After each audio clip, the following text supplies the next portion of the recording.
चलो देखो बोर्ड में, तो आज हम लोग पढ़ेंगे हिंदी साहित्य। और बात करें हिंदी साहित्य का, तो हम लोग जो रामचंद्र शुक्ल जी ने चार भागों में बांटा है हिंदी को, आदिकाल, भक्तिकाल, वृत्तिकाल और आधुनिक काल में हम लोग पहला जो है आदिकाल, जिसको हम लोग बोलते हैं वीर गाथा काल के नाम से भी जाना जाता है, उसको हम लोग पढ़ रहे हैं। और आदिकाल की बात किया जाए या वीर गाथा काल की, तो हम लोगों ने इसमें राष्ट्र साहित्य को पढ़ लिया है, सिद्ध साहित्य को पढ़ लिया है, और हम लोग का अगला जो है नाथ साहित्य। आज हम लोग पढ़ेंगे नाथ साहित्य के बारे में। तो सबसे पहला क्वेश्चन यही आता है कि नाथ साहित्य में नाथों की संख्या कितनी है। जैसे सिद्ध साहित्य की बात किया जाए तो सिद्धों की संख्या कितनी थी? 82। सिद्धों की संख्या 84 थी। और उसमें सबसे प्रसिद्ध कौन थे? लुईपा। कौन थे? लुईपा। अब हम लोग ऐसे ही पढ़ेंगे नाथ साहित्य, और नाथ साहित्य पढ़ेंगे और उसको पहला अगर क्वेश्चन पूछा जाएगा कि नाथों की संख्या कितनी, उसमें सिद्धों की पूछा जा रहा था, इसमें कितनी पूछा जाएगा? नाथों की। और ये क्वेश्चन आया हुआ है, चाहे तुम्हारा बोर्ड एग्जाम हो या फिर 10 का या 12 का, दोनों में ये क्वेश्चन आया है कि सिद्धों की संख्या बताइए और नाथों की संख्या बताइए। तो नाथों की संख्या है 9, सिद्धों की संख्या 84 थी, और नाथों की संख्या कितनी होगी? 9। तो लिखो नाथों की संख्या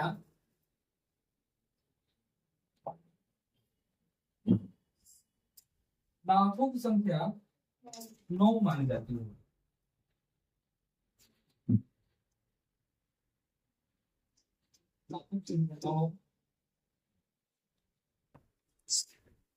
नौ मानी जाती है। अब अगला क्वेश्चन पूछा जाएगा कि नाथों में सबसे प्रसिद्ध नाथ कौन है? नाथों में सबसे प्रसिद्ध नाथ कौन है? तो कौन बताएगा? बोलो। योगी आदित्यनाथ। नहीं का नाम याद आता याद आ रहा है ना? योगी आदित्यनाथ। तो ऐसा कुछ नहीं है, ठीक है। नाथों की संख्या 9 है। नाथों में सबसे प्रसिद्ध नाथ है गोरखनाथ। कौन है? गोरखनाथ। हाँ, ठीक है। जो गोरखपुर में पड़ता है, ठीक है, वहीं पे बाबा गोरखनाथ का मंदिर है, ठीक है। तो सबसे प्रसिद्ध नाथ कौन है? गोरखनाथ। ठीक है, हम तो दे देना योगी नाथ, बाबा तो गोरखनाथ। हो जाएगा। ठीक है, आगे बढ़ते हैं, हम लोग चलते हैं। तो नाथों में सबसे प्रसिद्ध नाथ, तो अगला पॉइंट लिखो, नाथों में सबसे प्रसिद्ध नाथ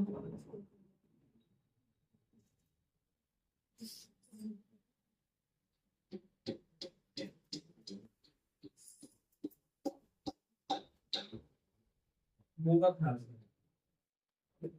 कौन है? बाबा गोरखनाथ। तो ये बाबा लिखो। अच्छा, बाबा लिखे पड़ी ना। हाँ सर जी, ये नहीं पूछाएगा बाबा गोरखनाथ। तो समझने वाले समझ जाएंगे, क्योंकि किसकी बात हो रही है? तो गोरखनाथ जी की बात हो रही है। रवा लगाओ या ना लगाओ, बात हो रही है। गोरखनाथ जी है, ठीक है। और ये पूछा जाता है गोरखनाथ जो है वो किसके अवतार माने गए? भगवान विष्णु के नहीं है, देव को देव महादेव, ठीक है। भोलेनाथ जी। हाँ, तो भगवान भोले शंकर शिव के अवतार माने गए, ठीक। अब आते हैं, थोड़ा सा हम लोग एक्स्ट्रा बात करें तो सभी नाथों में प्रथम नाथ कौन है? सभी नाथों में सबसे प्रथम नाथ, सबसे प्रथम नाथ जो है उनका नाम है आदिनाथ। क्या नाम है? आदिनाथ, ठीक है। यानी नाथ संप्रदाय की शुरुआत कहाँ से हुई है? कौन बताएगा? आदिनाथ से हुई है, ठीक।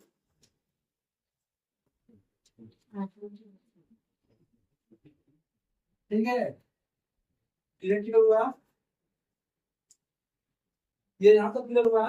अब आगे बात किया जाए तो नाथ साहित्य के 4 आदि प्रवर्तक महायुगी माने गए हैं। अगला पॉइंट, नाथ साहित्य के नाथ साहित्य के चार आदि प्रयोग, चार आदि प्रवर्तक महान माने गए।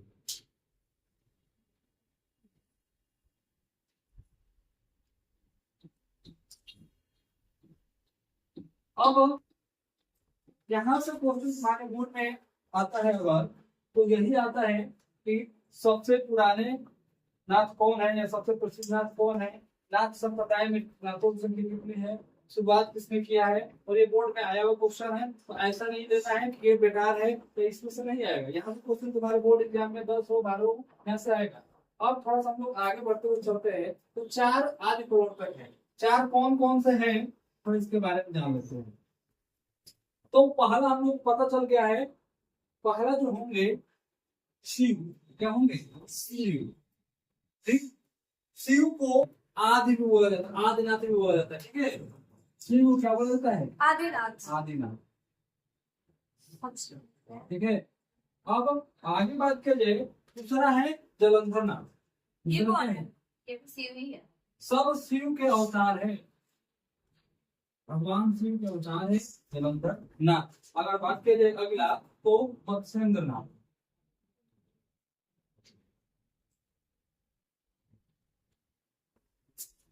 और लास्ट जो बहुत ज्यादा इंपॉर्टेंट है, बहुत ज्यादा डिमांडिंग है, बहुत ज्यादा लोग इसको जानते हैं, इनको पूछते हैं, इनको मानते हैं हमारे इंडिया की अगर बात किया जाए तो बाबा गोरखनाथ। बाबा गोरखनाथ। ये गोरखनाथ अगर जी की बात अगर की जाए तो गोरखनाथ का मंदिर कहाँ पे है, तो गोरखनाथ जी का मंदिर कहाँ पे है, गोरखपुर में, और यही पे इनका निवास स्थान भी है, ठीक है।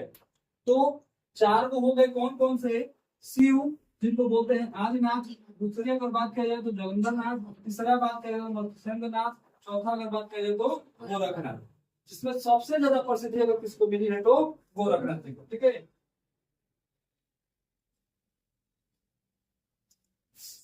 नाथों को क्या कहकर पुकारा जाता था, तो थोड़ा इसके बारे में जान लेते हैं।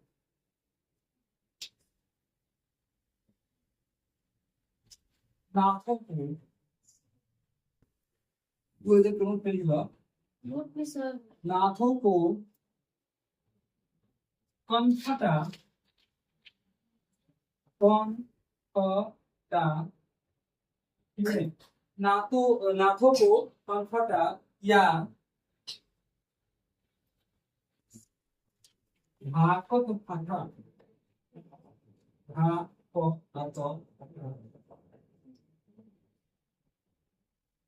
कंठटा तो आता है लेकिन भाकत फटा नहीं आया अभी तक, मतलब कंठटा तक तो आया है, आगे कंठट आया, भाकत फटा नहीं कहा जाता है। अब इसका मतलब थोड़ा समझ लेते हैं।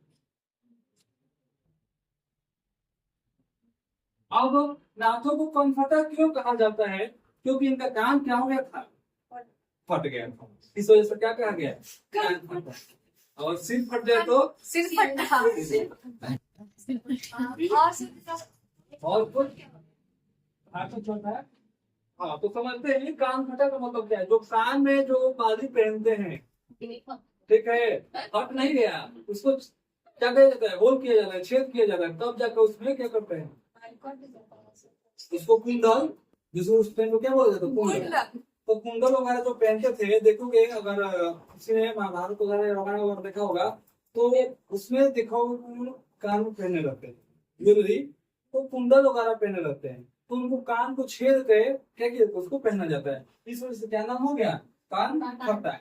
और भाकत फटा मतलब जो यहाँ पे बाजू वाला जो पहना जाता है ना, उसी का नाम भाकत फटा, ठीक है। अभी ना अभी कान फाट गए तो कान फटा, सिर फाट गए तो सिर फटा, हाथ फटा तो हाथ फटा, मतलब हाथ फटा। चलो बच्चों को ये तो पता है कि हाथ फटा नहीं करना। चलो ठीक है, तो आते हैं हम लोग नौ नाथों के नाम जानते हैं। चलो आते हैं अगले पॉइंट, नौ नाथों के नाम। नौ नाथों के नाम थोड़ा जान लेते हैं।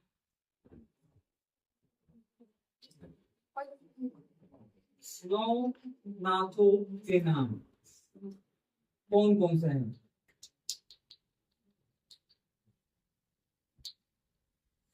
अब 9 गुणात हैं, उनका नाम के बारे में जानते हैं, कौन कौन से नाम है। तो पहला लिखो गोरखनाथ। गोरखनाथ,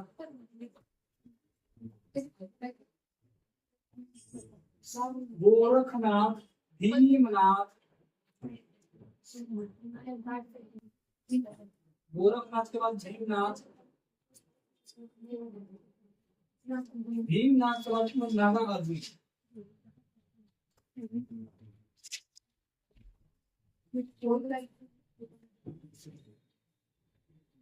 नागा अर्जुन के बाद लिखो चौपटनाथ।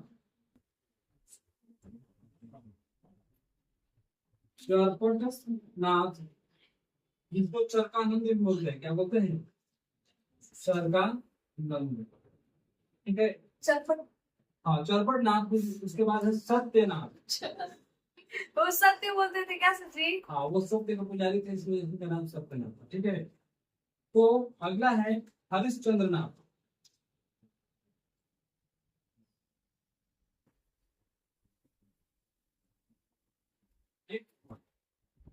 आगे बात किया जाए तो जलंधर नाथ जो यहाँ पे है,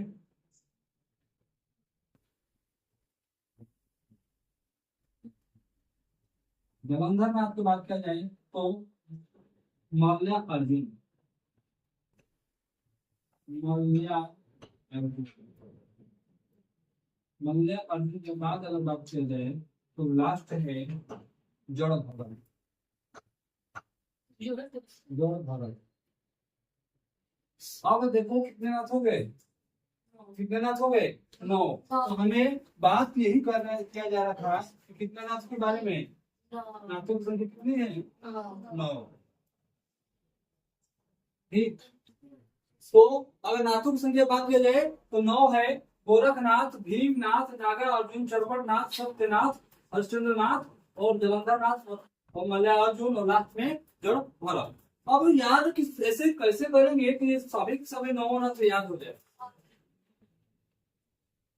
बड़ी समस्या है कि 9 नाथ में से मुश्किल से गोरखनाथ याद होंगे, भीमनाथ याद होंगे, जलंधर याद होंगे, हरिश्चंद्र और सत्यनाथ।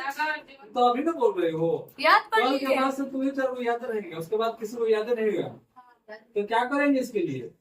ट्रिक खोजेंगे, ट्रिक खोजेंगे और ऐसा ट्रिक खोजेंगे कि जिंदगी भर क्या हो जाए? याद हो जाए। याद हो जाए, ठीक है। तो कुछ व्यवस्था हम लोग करते हैं जिससे याद हो जाए हमेशा के लिए, ठीक है।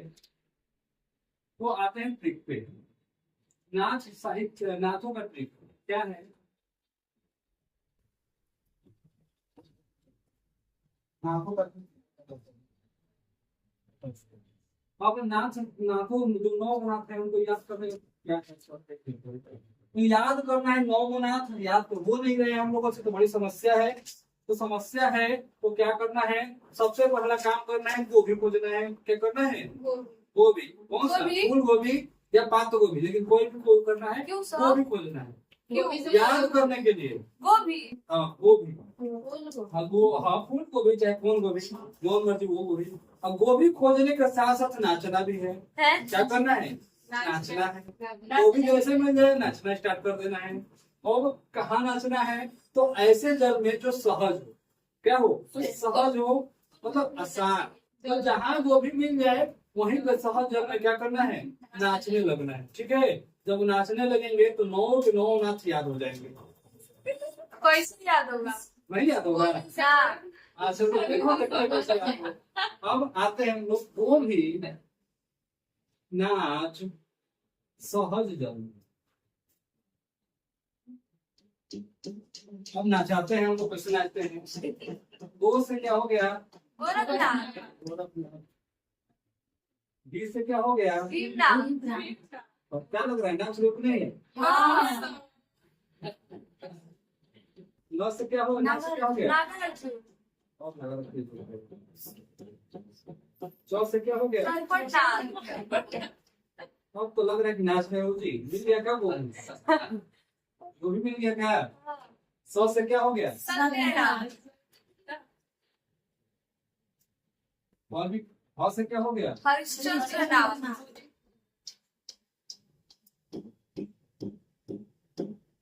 और कुछ बात नहीं है। जलंधर नाथ। नित्य अर्जुन। जलंधरनाथ हो गया। फिर और एक जो से क्या होगा? जोड़ भरो। भरत। और भी कुछ बाकी है? म से मौत से क्या होगा? मध्यार्जुन। अब किसी के दिमाग में चल रहा होगा कि लो से क्या होगा, तो लो से कुछ नहीं होगा, छुट्टी होगा। कहेंगे छुट्टी होगा कि हमें खोजना है 9 गो हो चुका है। ठीक है, तो ट्रिक का कोई मायने नहीं होता है। ट्रिक अगर बन जाए, उस पर सफल हो जाए, याद हो जाए, तो हमारे लिए वही बेहतर होता है। तो यहाँ पे 9 गुणांश को याद करने के लिए क्या करना है? ज्यादा कुछ नहीं करना है, गोभी खोजना है। और गोभी खोजने के बाद जाकर पानी में सहज जल में आसानी से नाच करना है और आराम से 9 याद हो जाएंगे। तो ट्रिक हमारी क्या है? गोभी नाच सहज जल में। गोभी नाच सहज जल में। गोस हो गया गोरखनाथ, भीस हो गया भीमनाथ, फिर आगे है ना से नागार्जुन, चौ से चरपटनाथ, सौ से सत्यनाथ, औ से हरिश्चंद्रनाथ, फिर आगे क्या है? जौ से जलंधरनाथ, फिर जौ से जड़ भरत और म से मल्ल्यार्जुन। अब क्या लग रहा है? याद हो जाएगा। याद हो जाएगा कि नहीं? हो जाएगा सर जी। तो मुझे नहीं लगता है कि 9 में से कोई किसी को समस्या होगा एक भी को याद करने में। तो गोरखनाथ तो कोई भी लगा देता है, पूछ लेगा। और हार्ड पूछता है, तुम लोगों में इजी पूछता है, गोरखनाथ तक ही पूछता है। लेकिन इनकेस अगर हार्ड बना दे पेपर, भीमनाथ ये नाथ वो नाथ दे दे, तो ये ट्रिक अगर याद रहेगा, कौन सा ट्रिक? वो भी नाथ सहज जल में, तो आसानी से हम 9 नाथों साहित्य को क्या कर लेंगे।